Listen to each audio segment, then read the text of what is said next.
Good day mga Pards and mga Mars. Ako nga pala si Jet at welcome back again sa ating channel, Pwede Both. I started this channel way back February 2021.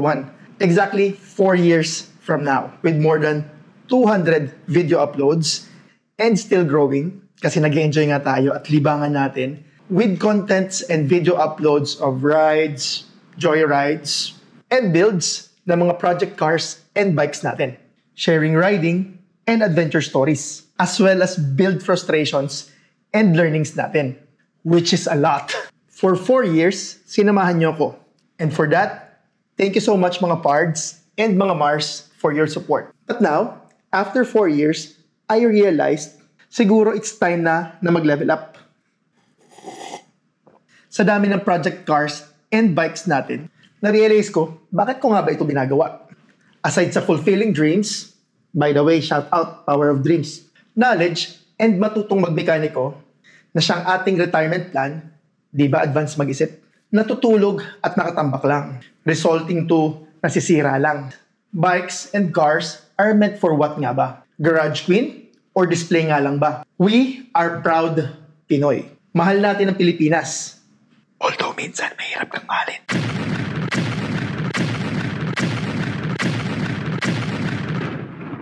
I'm a big fan of travel and meron na rin naman mga napuntahan. Pero, parang may kulang. I am also a hiker, a camper, a trail rider, even Philippine looper. We are adventurers. One Christmas, niregaluhan ako nito.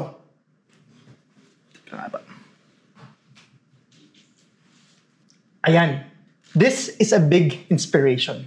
So this is a Philippine scratch map. And there are scratches, places to go. Siyempre, mapa ng Pilipinas, mga must-try, legends like national capital, major cities, provincial capitals, lakes, major rivers, at kung ano-ano pa. So this map inspired me. Mas-scratch nga lahat. Para mas-scratch mo lahat, dapat mapuntahan mo lahat. I realized, hilig sa kotse o motor, and adventures, why not pagsabayin sila? Total, cars and bikes are meant for travel and adventures, hindi pang display. Plus, dapat may challenge, some of which nagawa na rin naman natin as our personal achievements. But of course, we will not stop there. That's why we will be having this segment. Welcome sa Libutin ang Sariling Atin. Sa segment na ito, we have one goal. Ikutin ang buong Pilipinas. Buong Pilipinas. At kung saan pag-uusapan natin ang mga interesting facts about sa lugar na pupuntahan natin. Mula sa quick history at detalye ng lugar, interesting stories, and fun fact ng bayan, tourist spots, or hidden gem if meron. At kung ano-ano pa, bahala na. Magsimula tayo dito sa kinakatayuan natin. Ang Pilipinas. Ang history ng Pilipinas ay napakalawak at napaka-complex. Minsan, complicated. Kulang ang isang oras or even maghapon para pag-usapan ito. Besides, hindi naman yun ang forte natin. Iba-iba ang mga pananaw ng mga historians. Minsan, hindi nga sila magkasundo. Anyway, doon lang tayo sa basic at bibilisan ko lang. By the way, for better communication and for our foreign viewers, feeling like foreign viewers. For other foreign viewers to understand, sharing our beautiful country, we will be speaking in Taglish. Or subukan natin mag-solid English. Nosebleed. Teka lang. Kasama na yung mga captions. Ma-judge man na Carabao English, at least, we will try our best. And since intro video pa lang to, this is a quick history of the Philippines.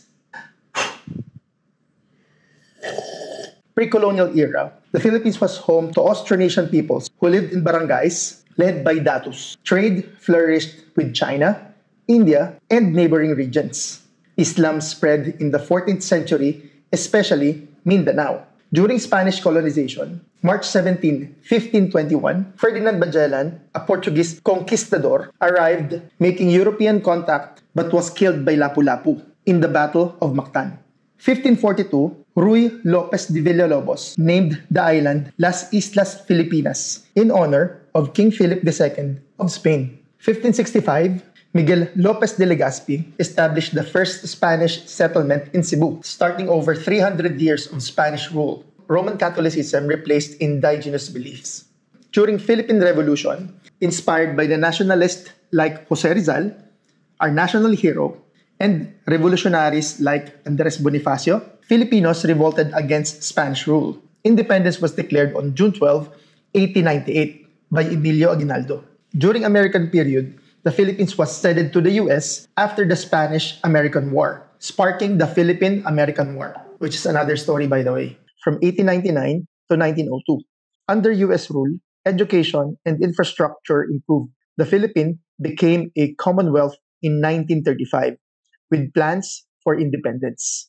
However, the Japanese came. During World War II, Japan occupied the Philippines. Filipino and American forces fought together to liberate the country in 1945. On July 4, 1946, the Philippines gained full independence.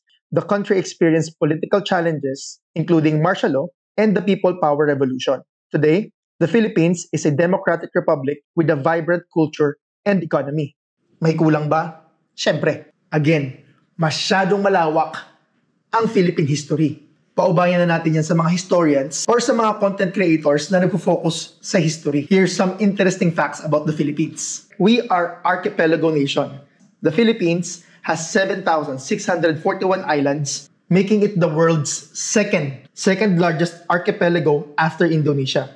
We have volcanic wonders. The Philippines has 37 volcanoes, including Mount Mayon, na kung saan kilala sa cone-shaped, Taal Volcano, isang bulkan na matatagpuan sa gitna ng lake, and considered as one of the smallest active volcanoes in the world. The Philippines is home to the rare species like Philippine eagles, which is the world's largest eagle, and the Philippine tarsier, one of the smallest primate. Also, we are known for Chocolate Hills, located in Bohol. This unique geological formation consists of over 1,200 grass-covered hills that turns brown in dry season, resembling chocolate mounds, hindi kisas ha. And lastly, the underground rivers of Palawan. The Puerto Princesa subterranean river in Palawan is one of the longest underground rivers in the world and a UNESCO World Heritage Site. Food and drinks, kilala tayo sa adobo at sinigang. Masasabi ko na these are the country's national dishes.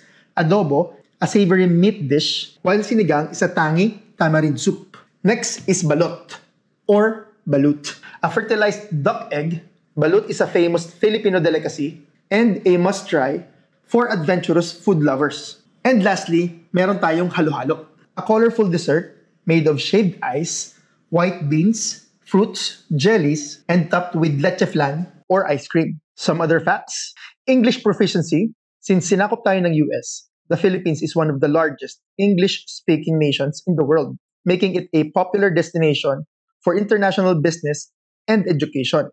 Also, ang Pilipinas ang isa sa may pinakamataas na social media usage. And since we are conquered by Spain, we are considered as the Mexicans of Asia. We are the Mexicans of Asia! Well, makikita mo naman sa mga apelyido at lugar. Valenzuela, De Los Reyes, Alcantara, Paredes, Zaragoza, Fernandez, De La Cruz, Lopez, Villanueva, Morales, Mendoza, Navarro, Rubi, at kung ano-ano pa. Sa kultura, hindi rin magpapahuli ang Pilipinas. We have the longest Christmas season. Diba? September pa lang. Minsan August nga, nagpapatugtog na ng Christmas song. We also have the jeepneys, iconic and colorful public vehicles, are uniquely Filipino mode of transportation and a cultural symbol. Yun nga lang, nakakalungkot dahil nandyan na yung modernization. Regardless of what, tatatak pa rin tong sariling atin. Linguistic diversity. Sa laki ng Pilipinas, the Philippines has over 175 languages and dialects, with Filipino as primary language and English as our secondary language. Go anywhere in the Philippines, ask someone in English, they will understand, or better yet, they will reply as much as they can. Lahat marunong umintindi ng English, or minsan maswerte ka pa nga, lahat nakakapagsalita. Trying their best dahil tayo mga Pilipino is very polite and hospitable. And syempre, huwag natin kalimutan ang mga fiesta galore natin. The Philippines hosts thousands of festivals each year, such as Ati-Atihan, Sinulog, Pahiyas, Peña Francia Festival, at kung ano-ano pa. Showcasing colorful traditions, music, and food. And nabanggit ko nga kanina, Filipino hospitality. Filipinos are known for their exceptional hospitality, often going out of their way to make visitors feel welcome. May kasabihan nga, sa piyesta mangungutang para may ihanda. Isa pang example, pag ang bisita matutulog sa bahay, minsan ibibigay mo yung higaan mo para sa bisita. And if you wanted to learn more about the Philippines na hindi ko nabanggit, marami tayong kababayan na forte yan, especially history. Papaubaya ko na sa kanila yan. Again, ang ating goal ay ikutin ang buong Pilipinas. Buong Pilipinas. Challenging? Imposible? Pwede. Pero again, that's the dream. Shout out again, power of dreams. Lahat pupuntahan natin. Every region, every province, every city, and municipality. Lahat. Mula Itbayat sa Batanes hanggang Tawi-Tawi sa Sulu. 17 regions, 82 provinces, 149 cities, and 1,493 municipalities. Lahat. Pupuntahan natin yan at pag-uusapan natin a thing or two, or siguro hanggat sa makakaya natin about sa lugar na pupuntahan natin. At gagawin natin yan na nakakotse o nakamotor. Siyempre, mag-aeroplano din tayo minsan at magbabangka o roro. Kasama sa plano natin ang challenge na pag-travel with minimum cost. And maybe sharing it sa video from gas cost, room accommodation, food, at kung ano-ano pa. Minimal cost meaning camping sa kotse, camping, or minsan, tulog sa tabi ng daan. Para tipid, di ba? Tara mga pards and mga Mars. Samahan niyo ako sa road trip and rides, sa challenge at sa adventure na ito. Tara, samahan niyo ako. Libutin ang sariling atin. Bawat sulok ng Pilipinas ay may kwento.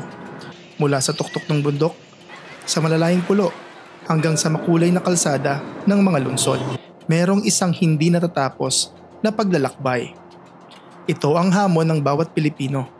Tuklasin ang bawat pook, maglakbay sa bawat isla at damhin ang bawat kultura. Dahil sa bawat hakbang, sa bawat destinasyon, may isang bagong kwento na naghihintay. Mahirap? Oo. Ngunit sa bawat pagsubok, natututo tayo. Ang bawat tagpo, bawat paglalakbay ay nagpapaalala ng kung gaano kahalaga ang pagkilala at pagmamahal sa sariling bayan. Ang Pilipinas ay isang paraiso na puno ng hamon. Mga tanawin na mahirap puntahan, mga lugar na tatahakin mo gamit ang lakas at tapang. Ngunit sa bawat pagpunta mo, natutuklasan mo hindi lang ang lugar, kundi ang kabuuan ng ating pagkatao. Ang pangarap natin, hindi lang makita ang lahat ng ito, kundi ma-experience ang lahat ng adventures, hamon, tagumpay at higit sa lahat, pagmamahal sa Pilipinas. Samahan niyo ko sa paglalakbay. Ipagmalaki ang bawat hakbang at tuklasin ang lahat ng ating bayan. Tara, libutin ang sariling atin. Thank you sa lahat ng support and please do not forget to click the like and subscribe button. Pa-click na rin ang notification bell para updated kayo sa lahat ng uploads natin. Kasama na rin syempre ang builds and other videos natin. That's it for today mga pards and mga Mars. I hope you like this video as much as I enjoyed making them and sharing you stories. At bago tayo magtapos, lagi nating tatandaan, hilig man sa kotse motor o sa adventures, bakit ka papipili? Hard work pays off. Pwede both.